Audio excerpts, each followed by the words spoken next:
Shalom Alejem, bienvenidos al canal Las Maravillas del Hebreo, al estudio del lenguaje sagrado y la Biblia. En esta ocasión estoy respondiendo a una petición que me hicieron acerca de los significados de las estaciones, los lugares donde acamparon los israelitas antes de llegar a Eretz Kenán, a la tierra de Kenán. Estaremos estudiando el recorrido, la ruta que tomaron los israelitas. Los israelitas salen con mano poderosa de Egipto con destino a la tierra de Canaán, la cual no estaba muy lejos, pero Moisés tomó la ruta más larga, dirigido por el Eterno que iba delante de ellos en una nube durante el día y fuego durante la noche, y donde fuera que la nube parara o el fuego, allí acampaban los israelitas. Veamos su ruta. Salen de Egipto, que en hebreo se dice Mizraim, que lo primero a notar es que esta palabra está en su forma plural, sugiriendo que se refiere a los dos Egiptos, el Egipto inferior y el Egipto superior. Se llamó así por uno de los hijos de Cam, hijo de Noé, que se estableció en esa zona.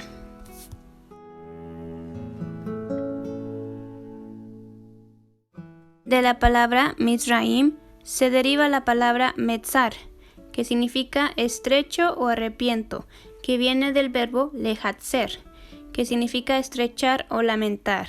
También está relacionada con la palabra meitzar, que se refiere a fronteras o límites. Luego que el faraón los dejara ir, partieron en camino al Mar Rojo. No los llevó Adonai por el camino de los filisteos, que estaba más cerca, para que no se arrepintieran cuando vieran la guerra y regresaran a Egipto. Éxodo 13:17. Y los desvió al camino del desierto al Mar Rojo, como se ha traducido, pero en el hebreo original está escrito Yam Suf, el cual era un lago de agua cerca de Egipto. Suf significa junco, caña, carrizo. Esta palabra se desprende de la palabra sof, que significa final o terminar. Lo que pensaron los israelitas al ver el mar frente a ellos, creyeron que ese era su fin, que se había acabado su recorrido y no llegarían a la tierra prometida.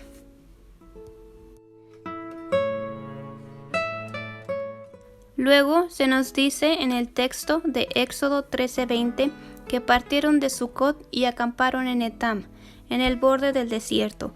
En algunas traducciones está escrito como la entrada del desierto, pero la palabra que se usa aquí es katse, que significa borde. Sucot, que significa cabañas o tiendas, que eran las moradas temporales que usaban para habitar, dormían, comían y vivían en esas cabañas en el transcurso de sus 40 años en el desierto. He aquí la festividad de las cabañas como recordatorio de cómo el Eterno los hizo morar en cabañas y cuidó, protegió y proveyó para ellos durante ese periodo. Etam, que viene del verbo latom, que significa acabarse o terminarse, dando a entender que estaban acampando en el borde, al final del desierto.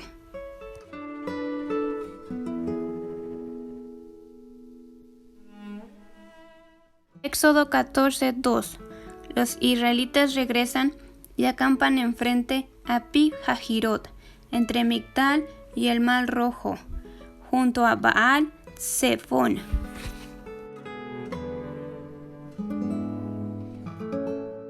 Otra vez regresaron al Mar Rojo, como lo han traducido.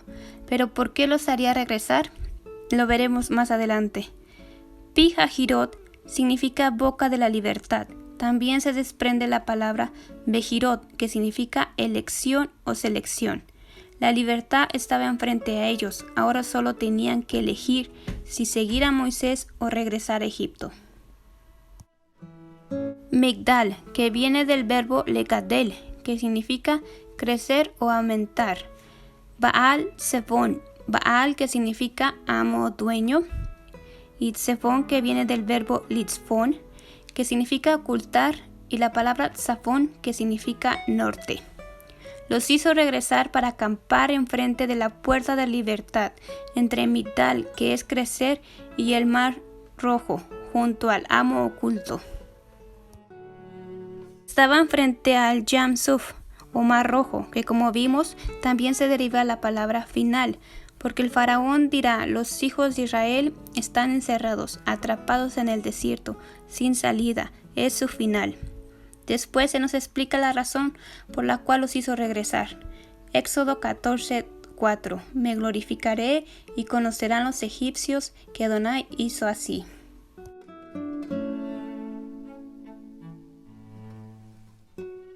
Tenían enfrente el Mar Rojo, dándoles a Adonai la puerta de la libertad.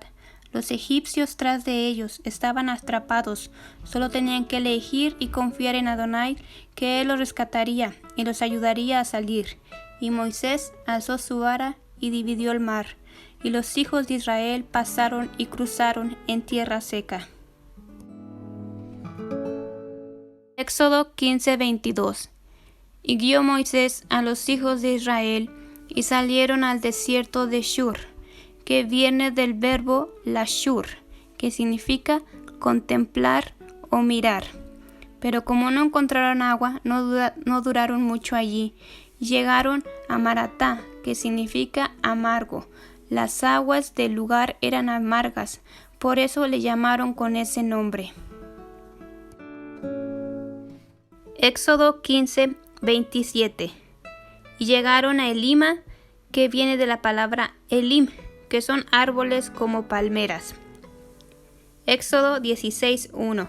Siguiendo su travesía, partieron de Elim al desierto Sin, que estaba entre Elim y Sinai, a los 15 días del segundo mes, después de que salieron de la tierra de Egipto, donde murmuraron por causa de falta de alimento, y Adonai les dio codornices y maná.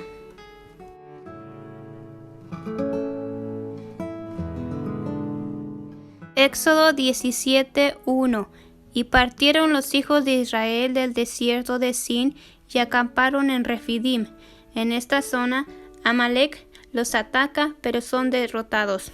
Durante la batalla, Moisés oraba con los brazos en alto, pero se cansaba, y cada vez que bajaba sus manos, los amalecitas vencían. Pero cuando los subía, los israelitas prevalecían. Por eso Aarón y Huz le sostenieron las manos como soporte. En Refidín murmuraron los hijos de Israel por falta de agua, y Moisés golpea la roca proveyendo agua para ellos. Refidim está en su forma plural y significa espacios o lugares de descanso. De su forma singular se desprende la palabra rapat, que significa soporte.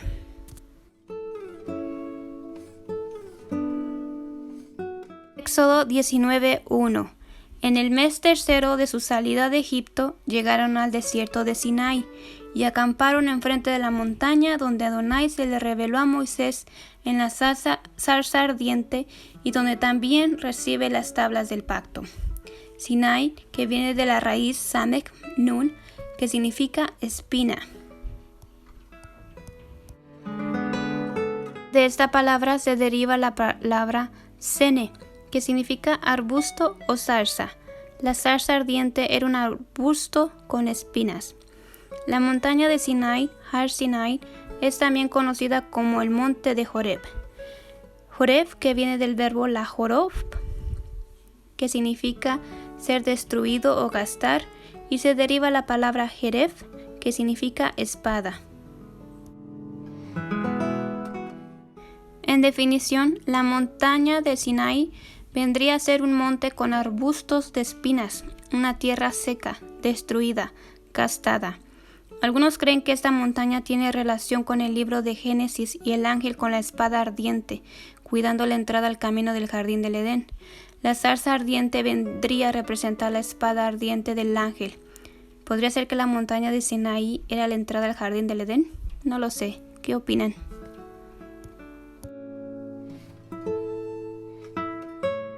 En el desierto de Sinai, Moisés construye el tabernáculo.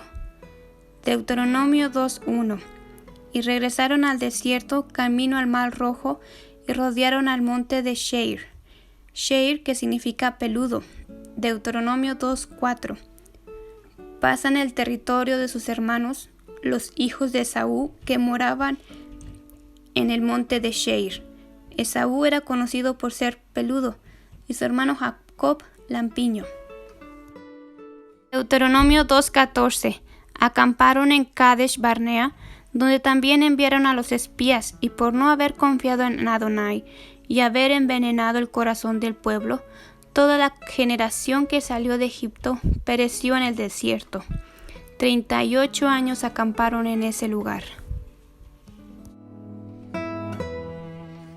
Kadesh Barnea es considerado el lugar santo en el desierto, donde los hijos de Israel se santificaron y se prepararon para poder entrar en la tierra prometida.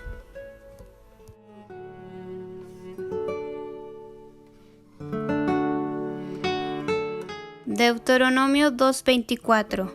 Después pasaron al arroyo de Sered y pasaron a los límites de Moab, a Ar, hasta llegar al río de Arnón, y pelean con los amorreos y los destruyen. Deuteronomio 32:1.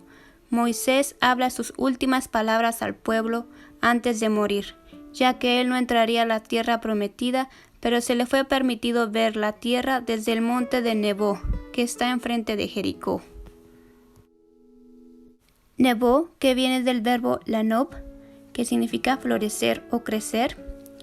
Jerjo, que se traduce como Jericó, que viene de la palabra reaj, que significa fragancia o aroma o olor, y la palabra yareaj, que significa luna.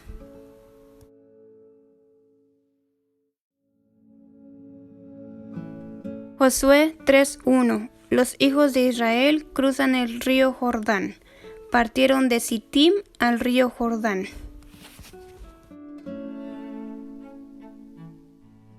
Cruzan el río sobre tierra seca, al igual que en el Mar Rojo. Nuevamente entran de manera poderosa y llegan a Jericó, toman la ciudad y la destruyen, así teniendo el camino a Eretz Kenán. Llegan a su destino después de 40 largos años de deambular en el desierto, a pesar de que ambas tierras no estaban tan lejos, pero ocurrieron situaciones que demoraron la llegada a su destino.